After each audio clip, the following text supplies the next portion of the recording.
Hey, you ready to record today? Yeah, you? Yeah. Before we start, do you have any Febreze? No. What do you need for Breeze? That's just Wait.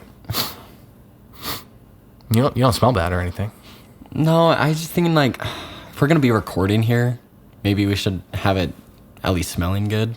What are you trying to say?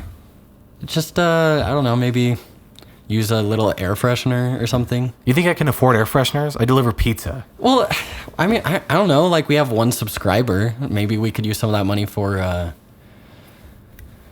some Febreze. Or a plug, maybe one of those wall plug-in air fresheners, you know? I just think we can put that money towards something. If we saved up the $10 a month we're getting right now for 16 months, we could afford a nicer mic instead of it smelling good. So you really think that I can go 16 months with these working conditions?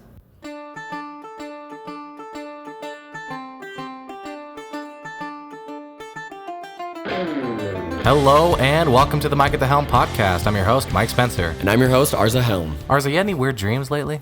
Ooh, I actually had one today. Today? Yeah, They're I not took a going to nap believe today. it. Our listeners are not going to believe Yeah, this today. they're going to think this was scripted. It's not. It's not even a skit yet. Yeah. So I took a nap and I had a dream first that we looked at our podcast and had like 100 listens and we're super excited. That would be exciting. I would be hyped. Well, with the last podcast, we'll probably get to 100 listens total. So I mean, eventually. Yeah. I hope so. If we don't, I'll be sad. Yeah. But then I had a dream that I was making like, you know, those crazy Mr. Beast type YouTube videos or whatever. And my big thing was I would get ridiculous sandwiches. Where you would get ridiculous sandwiches. Yeah, and like I went to Subway and I was just like, yeah, just put all your meatballs on there. And All it was of like 10 pounds of meatballs. Wow. And it was funny for some reason. I could see that being, I think that's already a thing on TikTok. At least people ordering like really weird sandwiches. Like Is they'll it ask really? for just a bunch of mayonnaise or something. Would you ever eat that? Probably not. I wouldn't Mayonnaise sandwich? Yeah. I'm not. Okay. Do you get the... Don't say you don't put mayonnaise on your No, sandwich. I don't. Do you get the spicy McChicken sandwiches at McDonald's? Yeah, it's They delicious. put like a gallon of mayonnaise on there. And even when I ask for No. light mayonnaise, it's still like a decent squirt. It's delicious. I literally have to go to McDonald's and be like, hey, can you put like a very tiny... I can't even say light mayonnaise. I'm like, can you put a very tiny amount of mayonnaise on there where it almost seems like I cannot taste it? Like, I want you to make it... And I want you to be like, oh, can this guy even taste the mayonnaise? That's how much mayonnaise I want you to put on there. Because there's so much mayonnaise on there. It's like a gallon. Okay, have you ever had a McDirty? Did I show you McDirty ever? McBitchin. No, McDirty. Which one's that?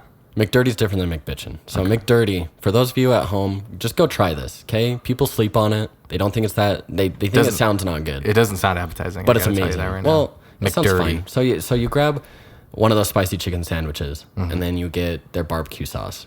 Oh. And you just dip it. You have That's to dip it. Yeah, but it's literally one of the most delicious things ever on this planet. I'm not a barbecue sauce kind of guy. I like buffalo a lot more. You have to try it though. See, people always have these complaints and they try and they like it. Interesting. Okay, there's some people that are like, it's not that great, but most people really enjoy it after they try it. Most people. Yeah. Okay. I represent everyone. You do? Yeah. So you're most people? Yeah. Because I think you're a lot less than most people. You're like a small percentage of people. No, I'm pretty average. Really? Yeah. Huh. Is that still most, being average? Mm-hmm. Okay. Yeah. Yeah, most of those studies where it's like the average consumer, they just ask me. Have you heard of the land, air, and sea burger? What is that? So that's a spicy chicken sandwich, a double cheeseburger, and a fillet of fish. Oh, So you got the land, the cow, the Okay. air, the chicken, I guess. Are those known for flying? I mean, they can fly a little bit, Okay. That's- you know? that's And the fair. That's sea, fair. which is the fish. I don't know what kind of fish they do. The cod? I don't know. Dang, I would try that. Too much. That's like a turducken style food. I would try a turducken as well. I don't know. Sounds like a lot of meat. It is a lot of meat. What's it called? It's the ultimate McBitchin. Have you heard of that? No. So you get a Popeyes chicken sandwich, and then you get an In-N-Out burger, and you make McBitchin with those. Look at that. So is Popeyes now ahead of the game with against Chick-fil-A? I think so. Really? What do you think? Have you had Raising Cane's? Ooh, Raising Cane's. I don't like their chicken sandwiches a ton, but their normal chicken I think is my favorite. Well, their chicken sandwiches aren't even chicken sandwiches. They're chicken strips on a slice of toast. You know what kind of sauce they use at Popeyes? Spicy mayo, I think, something Spicy like mayo. that. That's kind of what Cane's is. So, like a quote, spicy mayonnaise. So just barely you mentioned is disrespectful to the animal, and I know at one point you were vegan. Yeah, I was vegan for 2 years. Yeah, so was that a lot to do with respecting animals, or like what was the reason behind that? I don't know. I mean, could you imagine if like aliens came down and they like ground you up and then they ground like a cow up and they just mix it all together? I mean, it just doesn't sound great. I don't know. It just seems gross to me anyways. Is it like you think it's inhumane, or it doesn't sound appetizing? Both. What's that one? What's that one duck where they like force feed them and they like massage them and keep them in a box? Are you talking about turkeys? No. I know turkeys. They like they fatten them so much that they can't move. There's a style of cooking a duck where like you basically have to force feed him and torture him, and it's only at like super fancy restaurants. Is it a Chinese dish? I don't think so. I think it's like a French or American dish. Oh, I don't know. Dang. Yeah, I know there's a type of, or there's even a saying in Chinese where it's, what's it called? It's like it's force feeding a duck or something, and it's just the imagery of like a small little beak and having to force so much through it. So I was thinking maybe it was a Chinese dish. Let's see. How long were you vegan for? 2 years. Yeah, I liked it. I don't think I'd ever go back, which sounds bad because I feel like my ideals still go along with like not wanting to hurt other beings. Yeah. But meat tastes good, and I know that's a weird. So you think it sounds gross, but not gross enough to overcome the appetizing appeal of meat? I mean, I think meat tastes great. I mean, even when I was vegan, people would ask me what my favorite food is, and I would say cheeseburgers, and they would be like, "That doesn't make any sense." Like, or wait, aren't you vegan? And I'd be like, "Yeah, but that doesn't change what my favorite food is." I also love pepperoni pizza. Yeah. But I can't eat that anymore. But that's still my favorite food. Yeah. You know, I mean, they're not going to ask you. You know, somebody's on keto for multiple years, and you ask them what their favorite food is, and they say, you know, like bacon cheeseburger. That's probably kind of keto, though. Like, yeah, but the bun, you right? know, Yeah, people think of it with the bun. Like maybe, Alfredo. They're not going to be like, wait, aren't you keto? Because they're going to know they're on a diet. And veganism is kind of the same way. I mean, it's a dietary choice. So, but that's not going to change your taste buds. Yeah. Okay. So, I recently over the summer, I tried vegetarianism. Oh, you did? I didn't know that. Yeah. Was this while you were at the camp? Yeah, and it wasn't the whole time I was there, and it was more, I think it was like a month or two, and I would have cheat days still. Okay. But I think even since then, my taste buds have kind of changed a little bit, and like I still like meat, but not nearly as much as I did before. Really? I don't know. Have you noticed that? Like a lingering effect on your preferences? There's dishes I still really like that are vegetarian. Like I'll usually get my Indian food vegan or vegetarian, and I'll get with like tofu or something. Yeah. Do they use tofu in India? They use paneer and tofu and just like plain vegetables instead of regular meat. Okay. Thai food. We got the Thai food all the time, and we usually get tofu. Yeah, I love tofu. Especially you being in Thai. Like, well, Taiwan uses a lot of tofu, right? So you've been gotten really used to the taste. I do think like the more you eat something, the better it tastes. Yeah, but definitely. I don't know. I think it was like, it wasn't the 2 years I went without meat. It was like the 15, 16 years I went with meat and then went back onto it. Did you notice any stomach problems? I know a lot of people have stomach problems. Actually, no, but I kind of went slower. Like I was like, I'm going to eat this chicken sandwich and see what happens. And then I was fine. And then kind of slowly graduated to different meats. Like went to the meats that are actually good for you to the ones that aren't really. Yeah, and now I only eat the meats that aren't really good for me. So. Well, they're delicious. So. Oh yeah, I mean all the chicken's fried that I eat, a lot of bacon cheeseburgers, no plain steak, nearly as much. If I were gonna eat healthy meat, I'd eat vegan probably. So. Yeah, I noticed that when I was trying vegetarianism, like you can still eat really unhealthy with vegetarianism, but I noticed like I was eating way more vegetables, way more fruits. Right. Whereas now, if I'm hungry, you know, I'll just put some meat on a sandwich with mayo, and like that's all I eat. Yeah, It's just not as well balanced, but yeah, people forget cake and fries are vegetarian, and there's so many ice creams vegetarian. Oreos are vegan. Well, I know frosting a lot of times has like fat in it, and so I thought there was animal fat in the frosting of Oreos. A lot of soaps and shampoos and stuff have animal fat in that, and people don't realize that. That's crazy. So, most vegans, is it strictly dietary, or like did you cut out those types of like shampoos and everything as well? For me, like it was just kind of like a plus. Like I looked at my shampoo and it was already vegan.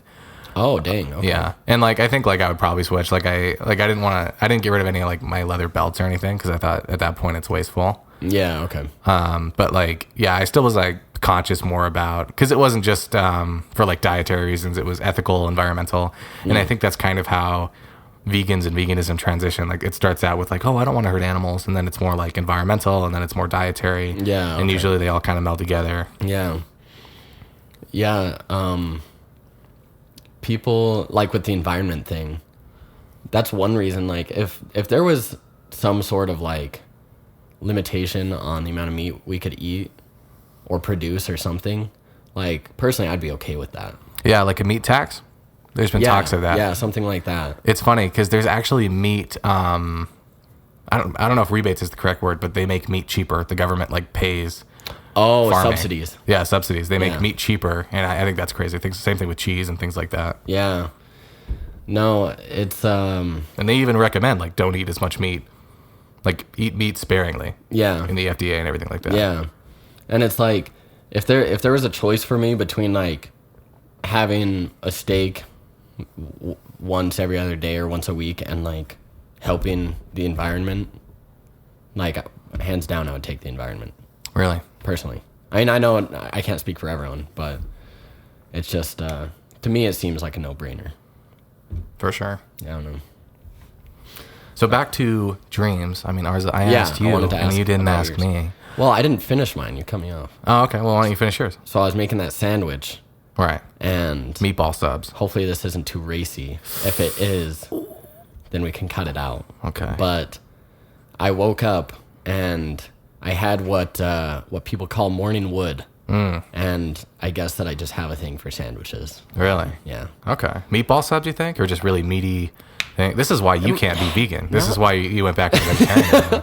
Well, now that I think about it, it might have something to do with the balls aspect of it. I could see that. But you a fan of balls? Basketball, yeah. Okay. I'm a big fan of basketball. Meatballs and basketball are pretty similar. There's a lot of similarities those two types of balls exclusively. Okay. But nothing sexual was going on in the dream? No, there actually wasn't. No, like the Subway girl that was making the sandwich was hot. No, it was actually a dude. Oh, jeez. And I'm straight for everyone that knows. And not that there's anything wrong with being gay, but I just feel like in this situation it needs to be clarified. Like it was strictly the sandwich. And so I don't understand that. Maybe we should make you meatball sub sometime. Yeah. Put you in some basketball shorts. Yeah, maybe that needs to be all my date nights in the future, just meatball subs. All right, they get you going, apparently. I can't think of any food. I'm not a fan of mixing food and sex. Like I've never been like a whipped cream on the boys kind of guy. So you're not like edible underwear Frank from Always Sunny in Philadelphia? Yeah, what does he do? Or him and Robin, they like always go to the Wendy's dumpster and have sex Make in out. the dumpster with all the food in there, stuff like that. Are they attracted to the dirtiness of the dumpster or like the fact that there's food in there? I think they joke about it being like combined, because then there's also times where they like go in bathrooms and they just like take food in there. Interesting. Yeah. Okay. Like all of it combined. I know there had been like episodes of Seinfeld where George would like mix food with sex, and like really, and it got to the point where he couldn't get hard until like food was involved. He would be having relations with a woman, and then he would like go to his nightstand and open it up and get a sandwich out of there, take a bite, and then go back to the relations. So and I guess he combined them so much that he couldn't. That's so funny. It's classically conditioned. Pavlov's dogs. Dang, Seinfeld has so many classic jokes. Oh yeah. But anyways, you said you had a dream. Okay. So I don't know what's been going on recently, but for like the last 3 or so months, I will be in a dream, and then I'll be like, holy shit, I'm in a dream. And then I'll be stuck in that dream for like a really long time. Did you watch Inception? No, I mean I have seen I was Inception. thinking maybe that's what was going on. No, but it would be like my brain would even trick me and be like, no, you're awake. Like now you're in your room, and I'll see everything that's in my room, dude. and I'll be like, no, this is still a dream. Because I know they tell you like, oh, like look at your hands, look at a clock, look at certain things, and then it'll be different. Like if you're really trying to tell the difference, like you'll know. And there was this one time where I was in a dream, and I was like, oh, no, I'm in a dream. And then I looked over at a large clock, and it started spinning backwards really fast, and it scared the shit out of me, and I couldn't wake up from that. Freaky. Yeah, I'm in this... Silent Hill type of shit right there. Yeah, there are people that are jealous of me. They're like, dude, I wish I could like know I was in a dream. And I'm like, it's not the good kind of like lucid dream where you can fly. It's like, oh, no, this isn't good. I'm in a dream, and I can't get out. Maybe it's someone outside the Matrix trying to warn you or something. Yeah, that'd be creepy. I don't really want to think about that. You know, like those things like you were saying, like look at a clock, like your hand, stuff like that. Mm-hmm. I've never once remembered any of those while I'm in a dream. Really? I've never once been in a dream and be like, ooh, I should look at my hands. I just like... Have you never like realized you were in a dream? Where you're like, this is too crazy. Not that I can remember, no. That's funny, because it used to be a thing all the time, and it used to be like, I'd be like, oh, I'm in a dream, and then I would just wake up. But now my brain's like, no, you gotta sleep, dude. Like, just calm down. We know you're in a dream, but like, just go with the flow. Don't look at any clocks. Don't get scared. But yeah, my brain is literally, tricked me, and I'm still in my dark room, and I'm like, okay, can I get up? And then it'll be like, no. And it's like, okay, well, I'm in a dream still. And yeah, I'll keep going in this loop. It's not fun. But yeah, my friends are like, yeah, you're so lucky. Like, I wish I could think about. No, that sounds terrifying. I know, it is terrifying. Do you ever get sleep paralysis? I got that once when I was 12, and yeah, that was terrifying. Do you have a story about that? No, I've just had friends that have gone out, or someone like I had a really good friend when I lived in Taiwan that he would get it like a couple times a week. Oh, really? Yeah, his mom thought that like the devil was trying to possess him or something. So do you want to explain sleep paralysis for anybody that doesn't know? Yeah. Sorry, yeah, I should have explained that. No, you're good. So essentially sleep paralysis is where your mind kind of wakes up while you're sleeping, but your body doesn't. And this is my understanding, obviously. I'm not an expert in it or anything. I just have to preface that. But essentially they'll wake up and they'll just be frozen, and then your brain kind of still makes things up to, a lot of the time, makes stuff up to have a reason for why you can't move. So it could be like demons, or it could be aliens, or you're chained down, or whatever. Oh, does it really try to come up with the answers? I've heard that a lot, yeah. Like all my friends I've talked to that have had experiences with it, it's like there's like a dark figure standing over them that's like making them paralyzed, or there's aliens coming down or stuff like that. Right, and I definitely feel like that. I only had it once, but I never thought it was like my brain trying to be like, no, this is why. Like, it's all good. There's just a demon on you. It seems like a weird excuse. I'd rather just like not have an explanation than have a demon over me. Yeah, definitely. I think it's just like your, what's that drug that goes into your head? DMT? Oh, yeah. DMT when you're dreaming. I think it's just that mixed with what's going on around you. And then, yeah, maybe it's the answers thing too. Like, does your brain release DMT while you're dreaming? I think it is DMT. It's something like that. Oh, I didn't know that. It's some kind of drug. That's crazy if that's true. Yeah. Yeah, and well, even like dreaming, like you know what dreaming is, right? Like what your brain is doing, or that we know of. There's a lot of theories on it. I don't think there's anything that's true. Has there been like more evidence? Well, this is at least what I've been told. Again, I'm not an expert in this. Take it all with a grain of salt. This is just, and I could even be remembering this wrong, but my sister, in her undergrad, she studied neuroscience, and she talked to me about how when you dream, it's your short-term memories moving to your long-term memory, and it's making those memories like more permanent, so you can access them longer down the road. And so while it's moving that information, your brain is interpreting it all again. And I know dreaming can sometimes be, or at least what they thought it was back in the day, was like a lot of people would dream about like their day, and usually it would be like with these smaller societies, it'd be like going into battle and things like that. So a lot of people back in the day would think like, oh, it's my mind preparing me for the next day, or it's the gods preparing me for the next day. No, that's actually what I was gonna say, is like, that's why a lot of times you dream about the day. It's because it's moving that information from your day, from the short-term memory to the permanent storage, to the hard drive. So instead of preparing for the future, you're focusing on the past. Yeah, exactly. Okay. But most people forget their dreams anyways, right? I like hardly ever remember mine. Yeah, they say, I guess like a good way to remember your dreams is to keep a journal by your bed. Yeah. And write down everything you remember. Because I guess there's like a 5 to 7 minute window where you just forget everything. And usually like when you first wake up, you remember a couple of the last things. But I guess when you're in that window, like you'll start remembering more and more. And as you're writing it down, you can like kind of go back to at least when that specific dream started. Well, I've also been like, I don't ever, like most time I wake up and I don't remember any dream at all. Unless it's a sexy meatball dream. Yeah, that got to me in It's a special dream. But yeah, I never remember my dreams, and I've been told that if you remember your dreams consistently, usually that means you don't sleep very well. I don't know how true that is. That's probably true. I feel like I usually sleep pretty well when I sleep. Yeah. Have you ever I don't know if you, I know you recall some of your dreams, but there's been times where like I'll be dreaming and then suddenly like I'm in a completely different dream. Like I'll be like in like a cafe somewhere and then I'll be like in a war at another place. And I'm like, wait a second. And that's usually when I realize I'm like, this doesn't make any sense. Like what's going on?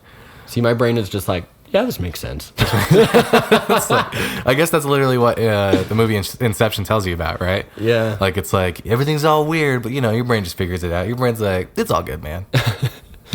That was a good movie. Yeah, it was. I didn't. Christopher Nolan. Yeah. Classic. So before we started recording this, I told you to shut up about something. Shut up and we were dance talking with about you. stocks. And I didn't actually tell him to shut up, but I told him, wait, this is a good conversation. We should have this while we're recording. Right. But you were telling me about different methods of maybe like knowing when to sell stocks and stuff. Yeah, so I was reading this book lately where they mentioned that I guess if you're really looking into being serious about stocks, what you want to do is if it goes up 20% within 6 months, you're going to want to sell it. But if it goes up 20% within a month, then that's when you want to hold on to it because that's when the growth is going to be potentially exponential. But, you know, stocks are always hit and miss and you never really know what's going on. Yeah. But I definitely noticed that when I was holding my Tesla stock, is like it was just shooting up all the time. And I sold it early on because I was like, there's no way it's going to get higher. But I think it went up 800% within the last year, which is just nuts. Yeah, didn't they split it like 4 ways? I think it was 5, but I'm not sure. Dang. Yeah, so it was at $420 last year, and this year right now it's at about $800, and it was split 5 ways. So that's like, yeah. Dang, didn't you have I remember faintly a story you telling me you like placed some sort of like bet on a Tesla stock and then you accidentally sold it or something? Yeah, so you can do puts where you can basically like say like, I think the stock's going to go up or I think the stock's going to go down. And I follow a subreddit called Wall Street Bets. I don't know if anybody else does. Yeah. That's a fun subreddit to look to. Don't take any of it seriously. There's people on there that will gain 3 million in a day, but then there's people that will lose 3 million in a day. Yeah, people lose their like whole life savings. Yeah. Well, it's straight up gambling. And that's the thing with these people is they'll be like, oh my gosh, I just gained $40,000 off of 3. And then they'll think they're, you know, wizards, but they're not. You know, they just got really lucky and they'll end up losing it all. It's almost like a casino, right? Where I had a friend that worked in a casino for a long time and he talked about how there was this guy who won, I think it was $600,000 in one night at blackjack, and he just kept betting more and more and doubling up and doubling up. And after the next couple of weeks, this is a life-changing amount of money, by the way, $600,000. Like some people can retire off that, you know? That's amazing. Yeah, but I guess he went back over the next couple of weeks and lost it all because he thought he was the whiz at gambling. Yeah, holy cow! If I had $600,000, I wouldn't need to work again ever. Yeah, that'd be great. Put that into a high dividend stock and coast. Yeah, that would equate to about what, 30,000, 28, 30,000 a year. I think like 30 on like pretty decent years, high dividend stocks. Yeah. Yeah, people don't realize you don't have to save up a ton of money to retire. I mean it's a lot of money, but it's not like an unfeasible amount where you have to wait till you're 65. If you really want to retire early, I mean, you could put in $50K, even $25K a year, $25K a year over the next 20 years. So we're about what? We're 21, 23 right now. Yeah. If we decided to put in $25K over the next 20 years, we'd have over $1 million in the bank by like 42, and we could take out 50 grand and not even touch the money. Yeah, it just all like compound so fast. For sure. Have you heard of FIRE? Do you know what that is? What is So FIRE is a movement called Financial Independence, Retire Early. I think you mentioned this the other day, but I don't think you went into detail. Right. So FIRE is a big group of people where they do the exact same thing. They are really frugal. They don't go on a lot of vacations, but their end goal is to just be able to retire before 50. And they can actually do all those fun stuff, and they can spend more time with their kids and things like that. Like, I don't think I'm going to want kids until I'm mentally stable enough to, have them and have like a decent job where I only have to work 40 hours. Definitely. Yeah, people, I mean, we talked about this before, so we don't need to talk about it again, but people just have kids so young. Oh, yeah. And it just financially cripples people. Oh, yeah, for sure. But then, I don't know, they always talk about like, oh, no, it's good because by the time you're 38, your kids will be moved out. And it's like, yeah, but like, you're 38, you're still young, you're still ready to go. Like, I don't know, I feel like if I have kids now versus 28, I mean, I don't think I'm going to regret not having kids earlier when they move out and I'm 46. But you mentioned the gambling. And so that reminded me of a story of a friend of mine that lived in California. And this is anecdotal. I can't vouch for this personally. But he had a friend that their family was like super loaded. They we're talking billionaire type of status. And they would take vacations to Vegas, and the father would give the kids and their spouses all 50 grand to just gamble. Wow. And there was one time one of the kids came back and he turned 50 grand into 300 grand and he was going to keep it. It's funny because you would think that's a lot, but that's really not like a crazy amount. To people like that, no. No, well, not just that, but you're turning 50 grand to 300 grand. That's only, 6 times as much. Yeah. So let's say you're on a roulette table. That's you betting on black 3 or 4 times. Yeah. And you're already getting to that point. That's true, actually. So, I hadn't thought of it like that. That's like me going from $50 to $300. So for them, that's probably almost the same thing when they're able to gamble. Because I limit myself to $100 or less when I'm gambling. Yeah. Okay, that makes sense. I had never thought about it like that. All right, but yeah, that is crazy. But this kid came back and he had 300 grand and he was going to keep it. And the dad said, no, you were spending that. This was for fun.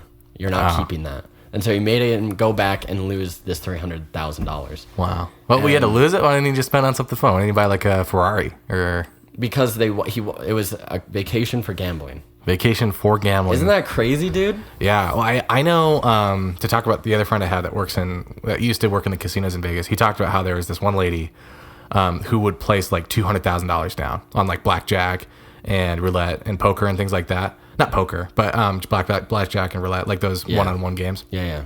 When she first came in, they were like, yeah, you can't bet that much. And then they realized that she would lose 80% of the time, and they're like, you can totally bet that much.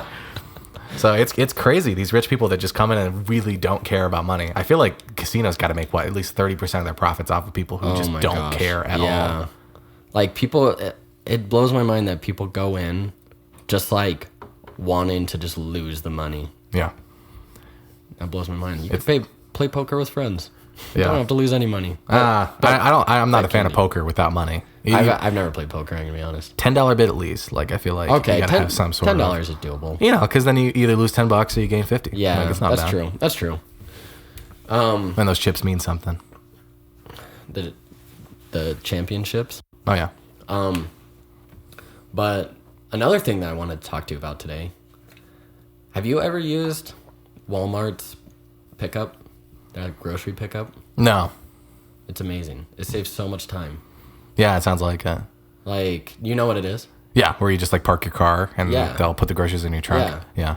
And I forget about it a lot of the time. But whenever I do it, it saves I don't know, at least a half hour of a full grocery trip. I'll use Instacart every once in a while, which is them taking their groceries to your house. Oh, yeah. But what's nice about that is it's a $15 flat fee, but I guess they provide you with a ton of coupons that you otherwise wouldn't be able to click on the Smith's Walmart website. So that's really nice. So you're essentially worst case scenario, at least with me, I'm pretty much breaking even. Okay. So is it $15 every time? Yeah, every trip. My parents used it for a while, and it was $100 for a year. Is that still a thing? Because that seemed really cheap to me. Yeah, especially if you're getting groceries every week. Yeah. Is that still a thing? Do you know? I don't know. Oh. I do know people are getting around getting like Costco memberships and Sam's Club memberships just from ordering on Instacart because you don't need a membership yourself. Oh, dang. So you can get, like, I got my energy drinks from Instacart, and I don't have a membership anywhere, but they're way cheaper at those kinds of places. So life hacks. I wonder if they're going to restrict that in any way. I don't think they would. Yeah, it's probably not a big enough deal. Yeah. They probably haven't. I mean, Instacart's been a thing for what, like 3 years now at least? I have no idea. Say 3 years. Yeah, probably. That's probably like, isn't that when Uber Eats and all those types of businesses started to get big? Like the delivery businesses? I don't know. Third-party delivery. I mean, it's what's funny is it's so ubiquitous now. Like, I don't even remember when it started really picking up. Because it's just everywhere. Like, I know so many people were like, we're hanging out and they're like, hey, like, do you want to split a Uber Eats or a DoorDash? Maybe it's just because I didn't have a lot of money in high school, but well, I don't have a lot of money now, but I had less money in high school that I never heard about it until after I came back from Taiwan, and then it seemed like everyone uses it. Look at that. I remember you were the first one that was like, just put the money, like, don't care about the money and just try ordering it and just focus on the experience. Yeah. Of not having to go out. Yeah, so I have delivered pizza for a long time, and so I would like never order food in at all until I did it one night, and I was like, wow, this is actually great. Like, yeah, I don't know, I guess I came to the conclusion where it's like, why don't people just come in and pick it up? But there is something about not having to cook or clean or leave your house, and really you're spending what, $5 to $7 extra in general. Yeah, right. And like, it's not even that crazy, and like, you just go to the door, you eat it, and then it's good. Like, there's almost nothing better than that food wise. Getting it delivered. And there's even, I've been told about this study. I've never looked this up. So again, take this with a grain of salt. But apparently have been studies done where food tastes better if you don't do it yourself. Mm-hmm. And yeah, it's because you're not smelling it all the time. Oh, really? Yeah. It's like you're not around those smells and flavors. Oh, so like how, let's say you're in a stinky room for a couple hours and you get used to it. Right. And so it's kind of the same thing with food. Yeah. Like if you're around it all the time, you get used to it. My apartment's not that stinky, Arza. Okay, you didn't have to mention that. You guys have to know that's painful. That's interesting. Dang. I guess I just need to start plugging my nose when I cook. Maybe. Do you do that? No, surprisingly. I feel like, especially if I was cooking for other people, they would think I'm like poisoning it. That's true. So, but yeah, I mean, sandwiches, even things that don't have like a ton of smell, like cold sandwiches or anything like that, like they do taste better when other people make them. See, I thought it was maybe some sort of like evolutionary thing where like if we didn't put the energy into it, then we enjoyed it more. I could see that like as well, but there's also like accomplishments, right? Yeah, like you put made more work into it, and yeah, right. Like you ever made like an ethnic meal or something like that where it took like way longer than it should, like 2 hours. Yeah, because you just don't know. Right, and make that stuff, and it tastes delicious, and it's probably not that great. But you're like, it's got to be good. I'm gonna pretend like it's amazing because I spent so long on this. No, I know that exact feeling. Have you ever made spring rolls? No. The fresh ones. So, if anybody is considering making spring rolls, do not, because they are not worth it in any way. So, you ever made anything with like rice paper? I don't think so. No. Okay, so rice paper. It comes in a package, and the rice paper is really hard, and you're supposed to dip it in water, warm water, and then set it aside and start putting the ingredients in, and then fold it up like a burrito. But the thing with the rice paper is it gets hard after it gets all droopy after like 8 seconds. So you have to wet the rice paper, and you have to put it down on the mat, and then you have to put everything on it as fast as humanly possible, and then fold it all up. And like they were delicious, but it was probably the hardest I've ever worked on food. Like I was sweating, like I was like, I got to put all these ingredients on and fold it up. It was an experience. Did you not use can you not use the sushi roll thing, like the bamboo slat sushi roller? You're supposed to more fold it like a burrito. Like you fold in the sides and then you roll it up. Okay, so that makes sense because it's not like a sushi roll exactly. I once made a 25-foot long sushi roll with 11 other people on Korean News Network. Yeah, you've told me about that. Wait, tell the story again. I can't remember. Okay, so I used to work at a law firm in IT downtown, and there would be food truck Thursdays or food truck Wednesdays. Not like it matters the day. But there's this one time, Cup Bop was doing like a big Korean holiday thing, and they were For those that don't know, Cup Bop is Okay. a Korean food truck here in Salt Lake. right. They were doing a big Korean holiday thing, and so this was like broadcasting to like news for Korea, and everybody was talking in Korean, and I guess they were like getting volunteers, and they just kind of like tapped me on the back, and they're like, "Hey, do you want like free cup bop and a sushi roll?" And I was like, "Yeah." And so they put me in a chef's hat and apron, and I was with like 11 or 12 other people, and we just started like making a really long sushi roll.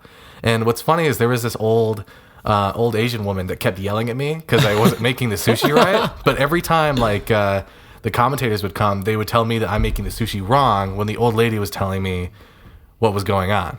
So like me and the old lady were making the sushi wrong when I was originally making it right. But this old lady kept like tapping me and being like, "That's not correct." Oh, wait, so the news network would tell you that you were doing it right? No, I was doing it wrong. So everyone was telling you were doing it wrong. No, just the old lady. Okay. So I'm this is confused. okay. So the old lady, I was making the sushi right, and the old lady's Okay. like, "No, you're supposed to make it this way." And then the commentators would come and by you changed and be the like, way you were doing it. yeah, and I changed the way I was doing it, and then the Okay. commentators would come by and be like, "No, you got to make it this way," which was the original Oh, way. I understand. Yeah, Okay. so I was really salty toward like this old lady on a live Korean news network.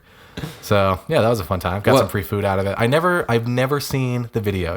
And I tried looking up anything like Cup Bop, Korean holiday, giant sushi roll on YouTube or anything like that, and it never comes up. And it's one of my favorite stories because it's one of those stories where like No one believes it. it's actually the opposite. Like I don't really? have any proof, but it's just the weirdest thing in the universe. People have to believe it. That's true, Because yeah. it's not like I'm like the hero of this story. Yeah, you yeah. know. And I think it's so specific where I don't think you can really lie about this, right? Like. Imagine somebody going up to you and be like, "Yeah, I once made a 25-foot long sushi roll in a Korean sandwich." Like, you're gonna be like, "Okay," like I don't know why cool. you'd make that up. So I guess I believe it. Do you ever think that maybe you're just getting punked? Like just almost spit a drink out. Okay, like those "what would you do" situations, and I was like really salty toward this old lady. Yeah. And they're like, "You should have been nicer to her." Like the camera crew comes out. Yeah. That would be great. I would rather be on that because at least I'd have proof, you know. They're like, let's just like get random white people and just make them think that they're a star of some news segment. Yeah, most of us were white. I think like the majority, like 8 of us were white, and the rest were other Okay. ethnicities.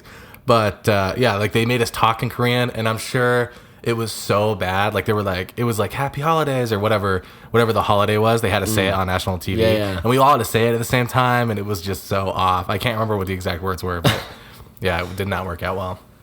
Dang, that's so funny. Yeah, I've never. One time in 2nd grade, we had an assignment where we had to like make, or third, as sometime in elementary school. I don't know why I'm caring about the specifics, but we had to cook some sort of like ethnic food, and I want to make Chinese food, and I tried making Chinese food, and it was the longest process of my life. Really, Chinese food? 'Cause that's not like- supposed to be that hard, right? It's not hard when you're actually cooking it, at least with the stuff I made, but the prep work, it was Really? like too advanced for my 2nd grade mind. Do you have to like marinate the chicken? Like, how does that go? No, it's just a lot of chopping into small things, and I didn't know how to properly use a knife and stuff, and What were the other kids making? Like pretty easy stuff, like pasta? probably, I don't know, Probably. I can't remember. I just remember it was like a 5-hour process to make. Did you make it by yourself? Like your parents No, didn't even help you? my mom helped me. She They're did like, "You're help on me. your own. You chop this stuff." But it was, I made, not spring rolls, what are the fried ones called? Egg rolls. Egg rolls. And then some sort of stir fry too. I made a couple things, but Right. I think there's 2 different types of spring rolls as well. There's like fresh spring rolls, which is the rice paper and the fresh ingredients. And there's fried spring rolls. So Oh, it's still, really? yeah, it's still spring rolls. oh, okay. But there's also egg rolls, which I think Okay. involve like more meat and eggs instead of vegetables. Well, I might have made fried spring rolls then. I love the fresh ones though. Oh yeah, fresh ones are My great. favorite. But yeah. Fried spring rolls. There's fried egg rolls, whatever. Anything in between. I know egg rolls are supposed to be a little bigger. Are they really? Probably. I mean, every egg roll I've had has been bigger than most of the spring rolls I've had. Do you have the issue where egg rolls almost always like burn your mouth? No. I always have that. I feel like they take an eternity to cool down, and they always burn my mouth. You're just so impatient. Those are usually appetizers too. So like that's your first food Yeah, that's of that true. meal. So you're just like ready to go and get into it. I like to actually wait. Usually when I get spring rolls, I get curry, and I usually wait until my curry comes out. So I usually ask for it all together, and I dip it in my curry. That I think that's good. much better than That's good. than the sauce they have, the sweet and sour sauce. Maybe they put it as an appetizer as another punked moment Yeah. to get people to burn their mouth. All right, that'd be cool. And you just outsmarted it with the curry. Look at that. I've been on Punked way more times than I thought I ever was. So I'd love to be on Punked or the what would you do kind of stuff. Yeah, it'd be so interesting to see what I would do. Or those like magic shows, you know, oh, what's it called? There was one where this magician would pretend to have all these different jobs, and then like people would come in and he would just like play these pranks on them. Like, oh, here's this new object that we just got, and it was just invented. Right, what's that called? It's like it's on True TV. It's like right after Impractical Jokers. Yeah, that one was pretty Carbonaro Effect. Yeah. If anyone hasn't seen that, you should check it out. It's pretty funny. It's a good show. And they even do collaborations with the Impractical Jokers. Oh, do they really? Yeah, they've done that. I didn't know stuff. that. Yeah. Have you ever seen the show Nathan For You? Oh, dude, that is my favorite. I thought I introduced that to you. That is like one of my favorite shows. No, I found that off of Reddit. Oh, that's one of my favorite shows of all time. Okay, first, let's explain the premise of it. So, Nathan For You, essentially, it's this like business guru that goes around to businesses that are struggling, and he just comes up with like the most ridiculous solutions to their issues. And so, what was this pizza one? I don't even know that one. So there was one where I think it's in the first episode even, where he goes to this pizza shop that's not doing well, and he's like, okay, we're gonna advertise that we're gonna be able to get them their pizza delivered in 5 minutes or less, or they'll get a free pizza. And the guy's like, that doesn't even make any sense. Like, we can't even cook the pizzas in 5 minutes. And he's like, that's right, except the pizza will be this big. And he holds like an inch up with his fingers.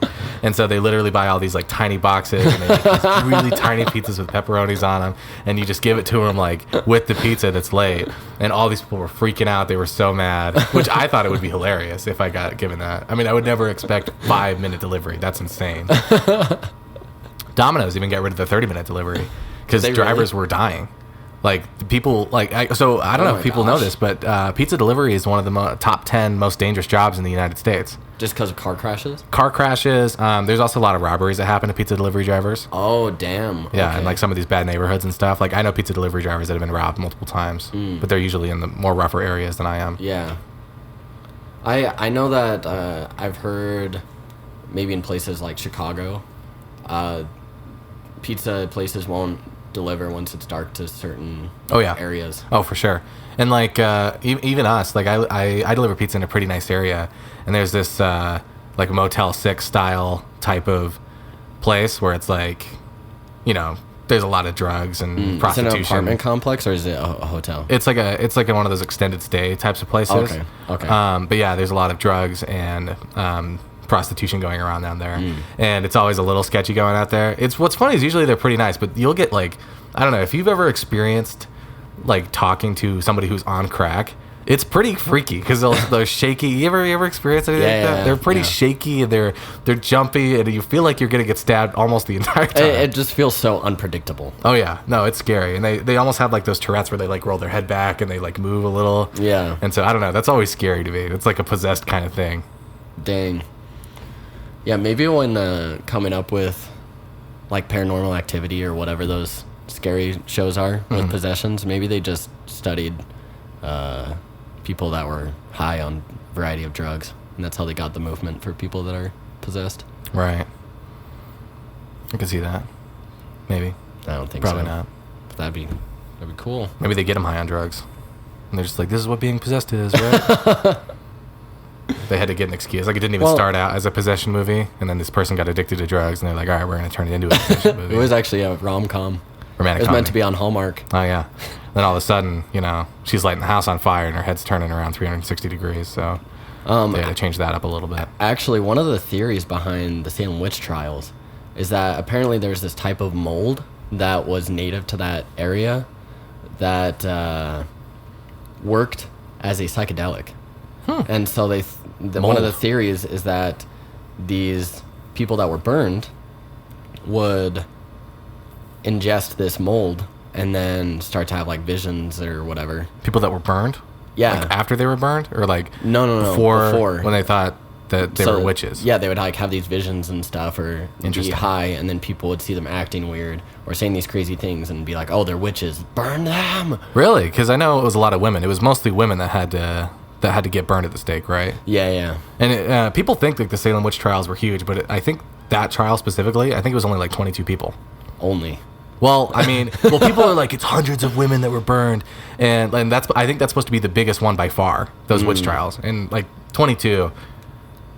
I mean, there's been a lot more horrible things that have happened that have killed more than 22 people. Well, like there's that quote from Lenin, or Stalin is one of those authoritarian Russian leaders, but there's a quote that says, "The death of one is a tragedy, but the death of millions is but a number," or something like that. I think that's super true. It's the same way where you're more likely to donate to a homeless person on the street if you see them versus, an organization that's going out to you, because you're seeing where your money goes versus your money's just going somewhere. That makes sense. Is that why? Yeah, I mean, there's those charities that go to Africa and they like send you a picture of the kid that you're helping. Right. Is that why they do that? So then it feels more personalized? I don't know. Do you think those are real? Like, or do you think they're just taking pictures of kids and just sending them out? I think they just take pictures. Yeah. Like, it seemed pretty inefficient to me. To like open up the letter, like, let's see what they got you this month, you know, and then hand it to them. Yeah, it seems like they would want to consolidate funds a little more and distribute it in a more organized or streamlined manner or something like that. But I don't know. Never done anything with those charities. I'm going to talk about something, and I'm not sure if like it's like podcast worthy. Okay. But there's been a lot of studies on donations to Africa, and I don't know how true this is. So that's why I'm not like, I don't know if it's going to go exactly on the podcast, but there's been a lot of studies on donating to Africa, especially things like clothes and shoes and food, and it actually hurts their economy a lot more than it helps their economy. Yeah, and so it'll shut down businesses all over for shoes and clothes and food and all that. Yeah. Or even stuff like going and building schools for free, because then that like undercuts the local construction companies and runs them out of business. And it makes them more impoverished. Yeah. Makes them more reliant on foreign aid. Yeah, it's a cycle. I know there's some charity where if you send them your clothes, what they do is they like break it down to textiles and then they sell that to the companies there. And so the companies there can then make clothes with it and employ people and then sell it. Oh, that's cool. So there are charities that are working to like work around that to help stimulate their local economy and infrastructure instead of taking those jobs away. Right. And I think that's pretty cool. For sure. Yeah, I never heard of anything like that. They shred their textiles and they have... I don't think they shred it. I think they'd like maybe undo the seams, or I don't know, maybe they sell the shirts and then just have them sell the shirts there or something. But they sell it for really cheap. I know tons of clothes companies will shred their textiles anyways because it's cheaper than donating. It's the same thing we were talking about with food in our first or second episode, where they're more likely to throw it away than donate it just because it takes a little bit more time. Same thing with shredding the shirts and the pants, and they can even use it for later. Okay, so, well, how big do they shred it? I feel like if it's shredded like an inch width, then you can't really salvage that for anything. Or do they just shred it and throw it away? I think they mostly just shred it and throw it away. Oh, damn. Yeah. That's sad. Maybe it's used for packing. I don't know. In place of packing peanuts? Yeah. Just old jeans. Clothes. Your joggers that you didn't want anymore? Yeah. Dang. Yeah, it's crazy how counterintuitive economics can be. Mm-hmm. Like, so I'm taking macroeconomics right now. I just took my first course the other day. I had my first lecture the other day, and he brought up a lot of things that are like counterintuitive. So like that thing you were talking about, what was it called? FIRE? Mm-hmm. Financial independence, retire early. Yeah. So he was talking about that type of stuff, how the rich always tell the poor, you know, there's this idea where, oh, people wouldn't be poor if they saved more, or if people weren't like more financially responsible. And my professor is like, this, if people actually followed this and saved a larger percentage, it would cripple the economy. Yeah. Because it's all about the velocity of money, which for those of you who don't know what that is, it's essentially how often money is circulating. Yeah, how fast it moves between person to person. Right, and there's even been politicians that get a ton of backlash for coming out and being like, if you didn't buy the iPhone, you could afford health insurance. Yeah, I know. And I hate that. And even if you sold your iPhone and you didn't have a phone, which a phone these days is like a necessity for your job and anything like that. Yeah. But I know people that are paying $300 a paycheck for their health insurance for them and their family, and that's literally 6 weeks of having health insurance versus an iPhone. Yeah. And that's if you sell it full price. Yeah. Or if you just don't buy one in the first place. Oh, and that's not. I get what you're saying. That's not feasible. Yeah. Nobody's buying an iPhone every 6 weeks. At least I'm not. Yeah. I've had my iPhone for like 4 years. Yeah. It's crazy, just those like things that are spread around that kind of don't make any sense when you take 30 seconds to think about it. For sure. But people need to take 30 seconds. Yeah. I think that's a big thing. Like, even just 30 seconds. Yeah. Because I feel like people will just be like, oh, yeah, that seems true. I mean, even the stuff we talk about on the podcast. Like, take 30 seconds, think about it, and if it doesn't make any sense, look it up. Yeah. Like, obviously, we're not experts in any of this stuff, so take it all with a grain of salt. For sure. And another issue is people, when they Google stuff to, like, research stuff, they Google it in a way that affirms their opinion. Right. It's like proof that Donald J. Trump is the best president. Right. Instead of like, or like what has Donald Trump done during his presidency? Right. Or like vaccines cause autism instead of do vaccines cause autism? Yeah. That kind of stuff. Yeah. They word their search in a biased way. Yeah. And that could even be subconsciously. Yeah. Definitely. Just trying to get it to agree with you without realizing it. Definitely. And there's been times I've caught myself doing that. Really? Yeah. Like when I'm like trying to find a point to prove someone wrong, and then I'm like, wait, I worded that in a biased way, and then I find out that I was wrong. Right. And there's no shame in that, For sure. I think an issue that actually plagues our culture is people feel like they have to have an opinion on everything. Like especially when it comes to politics. Yeah. Like, it doesn't have to necessarily be like which pizza place is the best, but when it comes to serious issues that they haven't spent a lot of time looking at. Yeah, it's like, I don't know, something like guns. I've done very little research on guns. I don't have a strong opinion on that. Right. And I feel okay with that. Like, I loosely, I feel like we should have guns. There might be, like, some regulation improvements, but, I believe in the Second Amendment. Right. But I could be completely wrong about that belief. Right. I don't know. Like, there's just so many people where, they have this opinion that they'll go to the grave for, and you ask them for sources and they have no sources on anything. You ask them for any sort of proof and they have no proof for anything, and it just blows my mind. Like, recently, so Biden just got elected while we're recording this. It's the day after the inauguration. And he immediately, or 2 days after the inauguration, but he immediately rejoined the Paris Climate Accord, or Climate Agreement, or whatever it's called. Yeah. And Ted Cruz tweeted out, and he was like, this just shows that the Democrats care more about the citizens of Paris than the citizens of the U.S.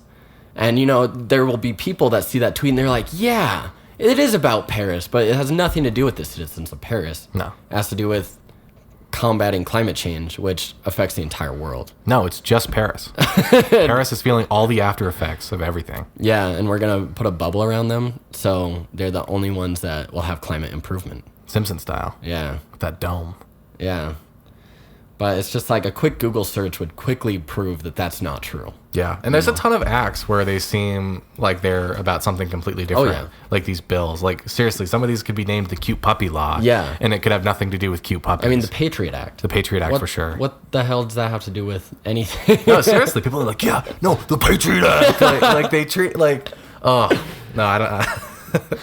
Well, that's what our entire economy is based on. Or, like, marketing economy. It's just like, I don't know. Have you ever watched a beer commercial? And basically, it's like, if you don't drink Coors Light, you hate America. Because, like, Coors Light equals American. Or whatever. Or even, like, the toxic masculinity stuff where it's like, only real men eat all this meat. Yeah. You know? Hate that. If I go get a drink from a bar, I'm going to get one that tastes good and fruity. I'm not going to get a beer. Oh, yeah. I mean, I'll get a beer and I'll get something that tastes.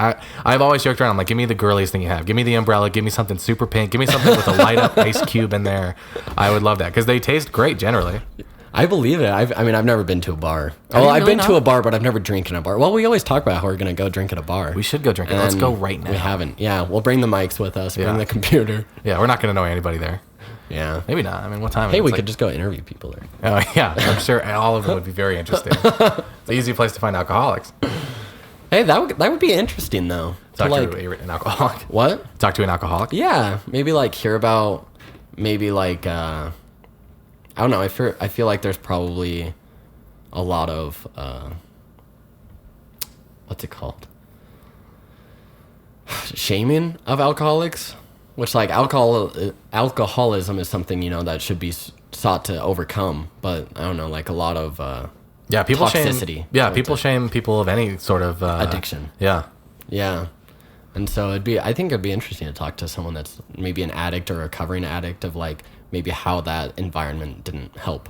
Right. I don't know. Maybe it does help. I don't know. I've never been an addict. For sure. I'd love to talk to a heroin addict. I think those are super interesting. Yeah. Because usually you graduate to that with a bunch of other things. But a lot of them are normal. I know people that like were on heroin for years, and they're like, "Yeah, I got off it. The heroin's great." Yeah, and it's crazy.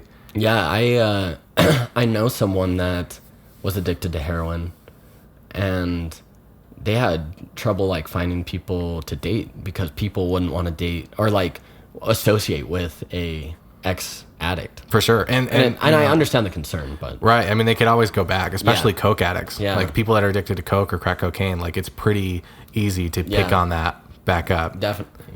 And like from what I've been told, even from people that I know that have been addicted, that whole thing where it's once an addict, always an addict is really pretty true from what it sounds like. Yeah. And that's anecdotal. But, right. It's a stereotype, but... it's hard to quit it, know? Yeah. And I mean, that doesn't make their value any less. No, of course not. You're all beautiful people, whoever's listening. Oh, I hope it's all crack addicts, yeah. I hope we have a diverse audience. I hope it's all types of addicts, not just crack addicts. Not just crack. Yeah. Maybe might get the Helm addicts. Yeah. I would love to have that as my addicts. Yeah.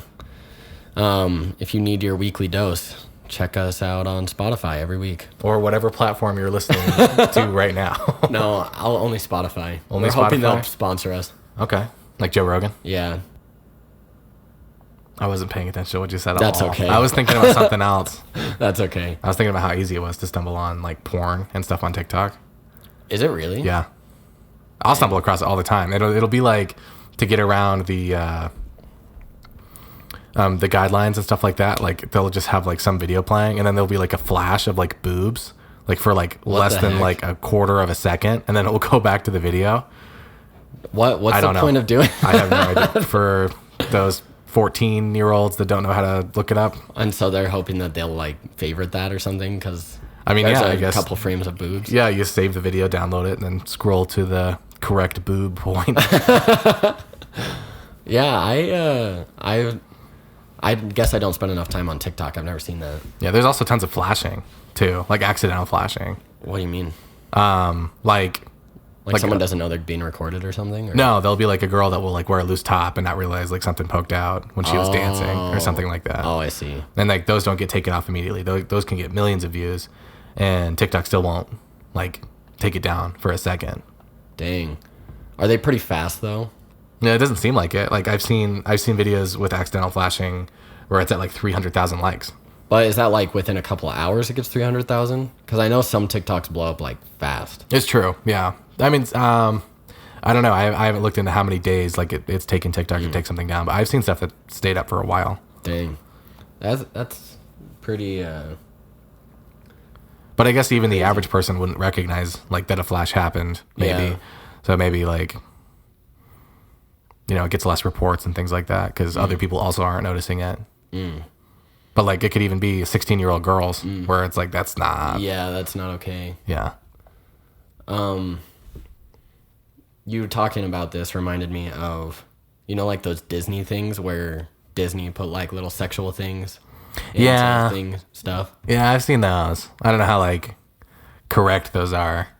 I've seen like, there's one on The Little Mermaid where on the cover There's like a penis. Yeah, I've seen that. And a friend of mine from all growing up, we were having a sleepover when I was like in middle school or something.